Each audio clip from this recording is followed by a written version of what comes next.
Sisi tuliangalia tukaona UDA imekuwa infiltrated by thugs. Na tukasema kwamba hawa waizi hawatujui sisi watu wa Kirinyaga. Haswa watu wa Njokeni wenye wameniita hapa siku ya leo. Na mmeniita ndio nihakikishe kwamba yule ambaye leader wenyu amesema hata yeye afadhali akuje kwenyu kiyeye. Vile mimi Wangoi Ngirici nilisema nitakuja kwenyu kimimi. Ama nitacheza kimi? Sasa mimi mmeniambia kwamba watu wa Njokeni hawafanyi nini? Watu wa Njokeni ati hamfanyi nini? Wamesema wamejipanga wenyewe. Kwa sababu pale UDA, nani aliwauzia UDA hapa? Sasa mimi ni mpishi ambaye alikuwa jikoni.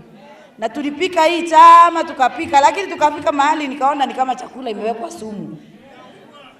Na sasa chakula ikiwekwa sumu, si ni vizuri nitoke nje niwaambie chakula iko na sumu. Na chakula ikiwekwa sumu, afadhali watu wakuja waambiwe ukweli. Mimi niliona hapa nitapangwa. Kwa sababu watu walikuwa wameanza kuongea na wamesema mambo mingi. Na nikaona kwamba ikifika watu wanasema ati ni uoga nilipata. Hapana. Mimi nilianza kutiuziwa huko ndani. Mimi ambaye nilikuwa very active member. Mimi ambaye nilikuwa nimetumia pesa mingi. Mimi nataka hata nitume kwa mitandao. Hiyo matusi niliitwa na wale wako katika UDA. Wakasema ati mimi nakosea nikiongea na nyinyi. Alafu nikaambiwa ati the enemy of my enemy, the friend of my enemy is my enemy.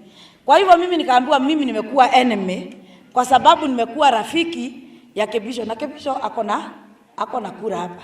Mnajua hivyo? Si atanipigia kura na watoto wake na familia yake. Sasa mimi nikauliza, na huyu mwingine ambaye ni mwizi ambaye ameibia Wanakirinyaga na ni enemy ya Wanakirinyaga na amekuja, si sasa yeye hata ni enemy ya Wanakirinyaga? Kwa hivyo UDA ni enemy ya Wanakirinyaga?